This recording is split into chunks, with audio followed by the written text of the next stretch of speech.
Pod Time. Maya Acosta, joined today by Jeanette Power. Jeanette, how are you? I'm doing excellent. Thank you for asking. How about yourself? I'm doing well. So Jeanette, we're here. It's very exciting. We are meeting in depth our 5 Tehachapi's extraordinary women. So we're starting off today with Claudia Baker and learning more about her background and how she came to be one of Tehachapi's extraordinary women. Absolutely. Very exciting and dynamic lady, and I'm happy we have this opportunity. Yes. Okay, Claudia, welcome. Thank you for being in. Thank you for honoring me in this way.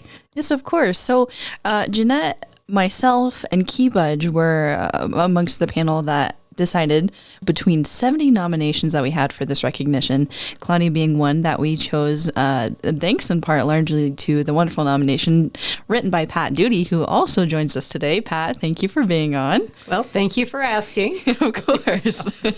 Okay, so let's get into it. Claudia, tell me a bit about your background and how you came to be the owner of the Loop newspaper today. My background, I've had several different professions during my wonderful life, and 33 years ago I moved to Tehachapi from Pine Mountain in Kern County, and I decided to start the Welcome Service in 1995, which was like a new adventure for me, and that rolled into in 2001 I started and created. I call myself the creator of the Loop. It was the Hilltop Shopper at the time, but then we morphed into the Loop newspaper, which was more appropriately named for our town. And I came from I was a book publisher before that, and so I knew how to do publishing and graphics. And my daughter joined me, and we both opened it up at the time. She was like 16 when we started, and she did all the graphics and I did the selling, and we just have now been here for 23 years as the Loop, but I've been here 33 years total. Wonderful. And today the Loop is still somewhat what I'd call a family business, correct? You still have some of your Definitely family members working. My grandson is the layout, and he is also delivery, and then my daughter's graphics, and of course I'm the owner. I mean, I'm still there, so yes. Yes. Now, what would you say is some of the importance of not only owning this business that is, partially family ran, but supports and employs so many of our local Tehachapians? When I started the paper, I wanted to be a community newspaper, not a, quote, newspaper. So I focused on contributions from the community, and I've always had community writers, contributors, people that had a passion for writing, and I've always asked them to write about what they love. And it's changes every year. It's a different one will leave and another one will come. So you never know. But I always wanted people to know ahead of time what was going on, not to be covered after the event. So that was my primary focus in starting it. And I never dreamed that I retired when I started it. It was like a fun thing to do. And I thought, okay, if I get an ad, I'll keep doing it. And I got a front page ad for a year, a contract, and I went, oh no, I've got to do this for a year. And so, and I can't believe that it's been this long. We have done it every 2 weeks for 23 years, and I'm still doing it. It's amazing. Yeah, still going strong. Yeah. That is wonderful. What did you feel, or how did you feel when you discovered that you were an Extraordinary Woman of the Year? I was very honored that way. I kind of stay. I kind of stay in the background for the people that contribute.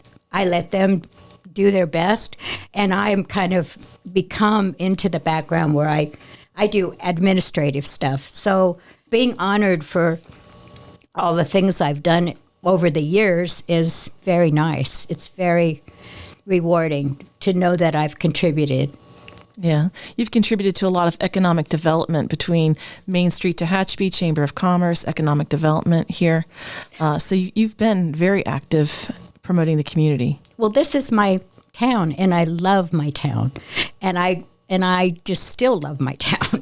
But I wanted it to make it a happy place. I wanted people to have good news, and so we don't put bad news in the paper, and so that people could feel like it belongs to the community, and that's how I like it. Very great. And of course, March is Women's History Month. And so kind of taking a step back and looking at this month as a whole, and the reason that we started this Tehachapi's Extraordinary Women Recognition is to celebrate, that this month. But for you as not only, obviously a woman in journalism, but someone who employs other women in this industry, myself being someone who has come from the journalism background, at times it may be different in print versus television media, which is where I'm from. But there's somewhat of a gendered interesting dynamic between, especially as myself as a female camera woman, you could say, showing up and going to report on something with a camera, getting a lot of the kind of male, are you sure? What are you really doing here? Have you had any sort of experience with that, mentoring your female employees through situations like that? Well, when I first started, I had a lot of people say, oh, you can't do that. What makes you think you can do that? And I didn't really know. I just kind of did it as I went. And I figured every 2 weeks would be something I could do and still kind of have time to myself. And so I've kind of not ever wanted to go weekly. And I think for our contributors that every 2 weeks is doable. It's not like hard work or anything. And they have, over the years, I tell them how they should present themselves, how the businesses can contribute to their paper, and what they should be kind of highlighting for our readership. And I have other writers beside women, but women seem to have a knack for it more than a man sometimes. But yeah. Well, wonderful. And as we mentioned earlier, Pat nominated Claudia here. Pat, can you tell me a bit about your nomination that you submitted and why you felt Claudia was so deserving for this recognition? Well, I came to work for her back in 2013. I had just left a job in Stallion Springs, and a girlfriend of mine connected me with Claudia, and we just kind of hit it off. And she said, well, would you like to do the welcome service? And I thought, sure, this would be great. So I started doing that and writing a column for the paper. And first of all, I had absolutely no idea I could write. This was not something that I had ever thought of or wanted to do or anything else. So, and I really enjoyed doing it. And then she ended up needing some help in the office. So I started working in the office a little bit. And it's kind of grown so that in the last 10 years or so, it's, I guess I just kind of, now I'm in and out. I do sales. I write. If she needs anything, I'm her gopher. But but that's and it's been probably the longest job I've ever had and the most rewarding. So Claudia, if you could give a piece of advice to a young woman out there thinking about starting her own business or young entrepreneur, what advice would you give her after you've been in the industry for 20 plus years? Just try it out and do it and see where it goes. It just seemed like it's hard to see 20 years in the future. That's true. Or any future, and actually once you start, you kind of morph as you go and become what is needed at the time. And that makes it so much more interesting. I think you need to have something interesting to do or you probably won't stick with it. And just become involved in the community that you're in.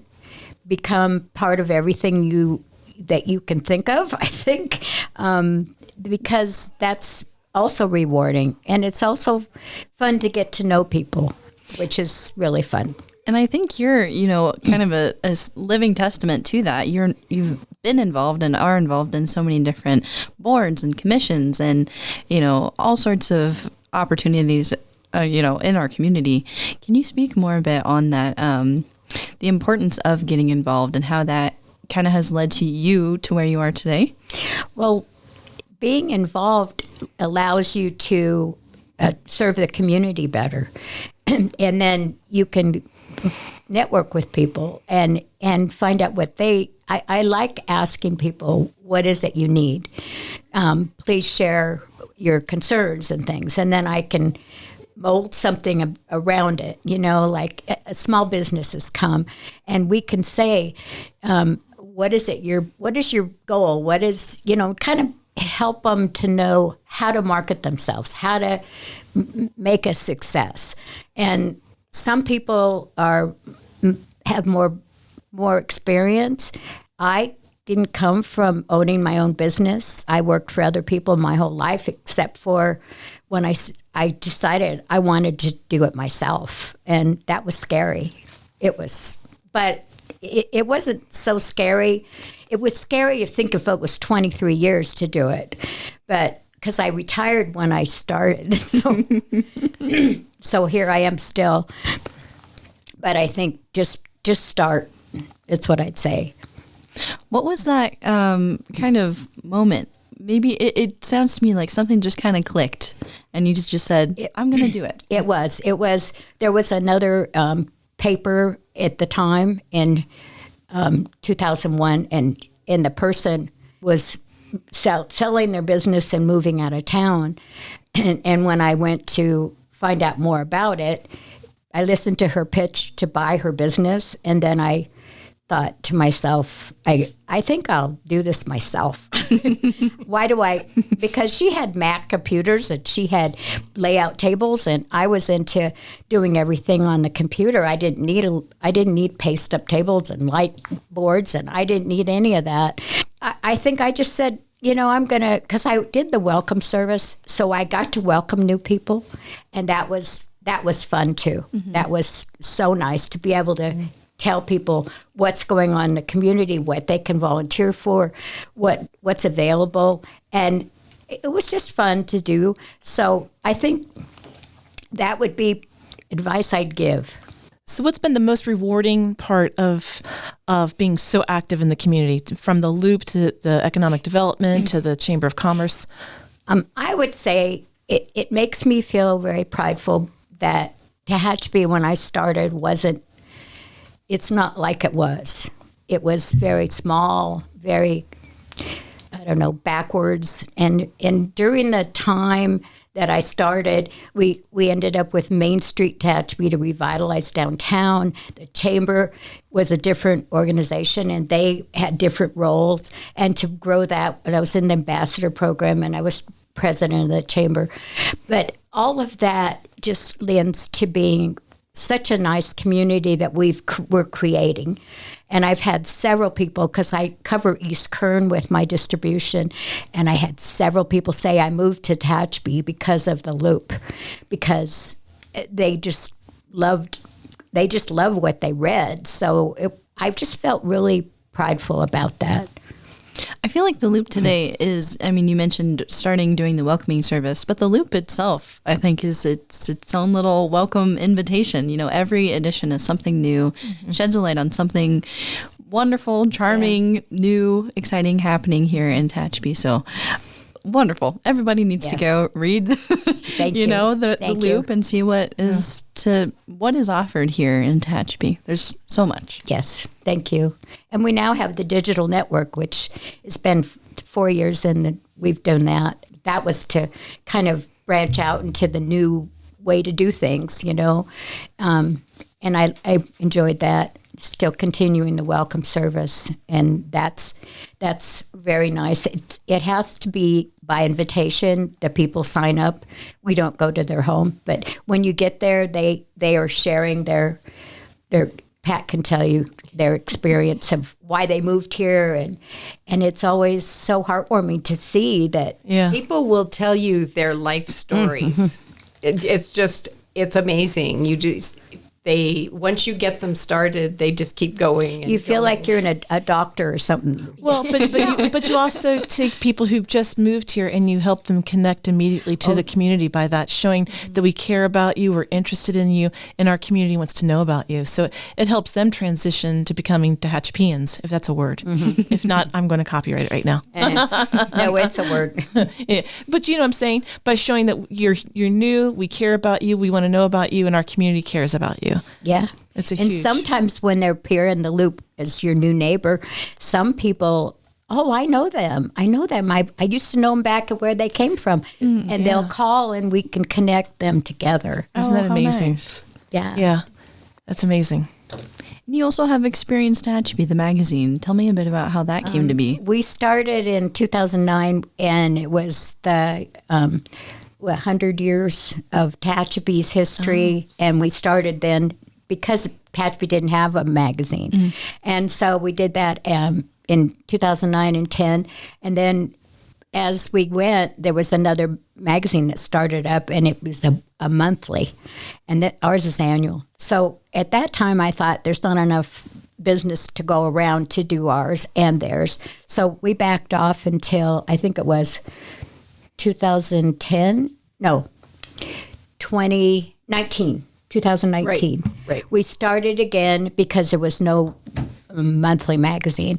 And so we're an annual magazine. It takes a whole year to put it together and do justice to our town. And each year we have a theme that is hopefully they're providing information about the city and everything. And Do you have a theme for this year already? yes, it's industries that shape Tehachapi. Oh. So we're going to do agriculture, wine, cement, Aerospace, absolutely. everything that we are shaped. It's changed over the time. I mean, wine wasn't here when we started, but that industry is really impacting us. So that's fun to cover too. We had a magazine that we did that Bob Sousa said that they took it to the bank and showed the people that wanted to buy his vineyard, and they showed the magazine, and the magazine convinced them to loan him the money to buy the vineyard. So Wow. I felt kind of prideful about that because, it's such a nice way to present what we kind of encapsulate over the years. Absolutely. You know, what I wonder is how many people have you positively affected that you're not hearing the stories about? You know, because we're hearing about the Sousas taking your magazine to the bank and people moving here from that and people being connected to the community. But I wonder how many people you've positively impacted that you're not even aware of. I think personally, a lot of people pick it up when they drive through here, and they take it home, and then wow, this is a really good community. Yeah. We've had not a lot, but several times people wrote to us, we need one of these in our town because it's a different kind of. It's not an opinion based thing. It's information, and it's celebrating different bits. It's celebrating, and so I think people, when they get done reading it, they smile. That was my goal. I wanted to, people that are happy are better than people that aren't happy. So that was kind of my goal at the beginning, just do happy stuff. I think that's worked out very well. I mean, the Loop, it really does stand alone. You've got so many different news sources nowadays, and the Loop, it tells the story of such a small community that is growing every day and changing every day. But exactly like you said, I've never read a copy of the Loop and been upset or mad after. Well, Quite the opposite. I try to do it kind of in a subliminal way where people don't realize it. Yes. But The secret's out. The secret's out. Yeah. Yeah. And I'm happy. Plus, we're also archiving our loops at the museum, Tehachapi Wonderful. Museum, because I realized that, it's digital, but we don't have all the years digital. And and it's hard to know if maybe digital might something happen to it and they wouldn't, it'd be gone, it'd be wiped out maybe. I know we changed servers one time and we lost everything we had, so we had to start over. So it doesn't go back as far as our publishing has been. But to have those hard copies in the museum, I was trying to figure out where would they be safe, where would they be used, and they graciously are accepting our printed copies so that people can go there and go through them. Well, those are printed records of the growth of our community, Yeah. So it's wonderful to see. I'm sure photos of 20 years ago of young men and women who are now adults contributing to this community and their stories being told. It's and a historic recorded. documents. Yes, That's a really great idea. And that's part of what I really wanted to do was capture things like that. That the people that are aging out, and we need to get their stories. We need to find out their point of view. And that's also a focus I have, that I know Pat Gracie, for instance, and Dale Troy, and people that have real got history. And, I really appreciate their contributions because it's not about me. It's about the contributors that contribute to us. Well, Jeanette, any other questions for Claudia here today? I don't think so. You answered them. You answered them all very well. Thank you. Well, thank you. Tongue-tied there. Well, Claudia, Pat, Jeanette, thank you all for coming in today. It was wonderful, Claudia, hearing more about your background and how the wonderful loop came to be today. And again, congratulations on winning the Tehachapi's Extraordinary Women recognition. And it was an honor to present that to you, and looking forward to hearing more of our stories from these 5 women, and just as we celebrate Women's History Month. So thank you all. Thank you. All right. And we'll see you right back here next week on Tehachapod.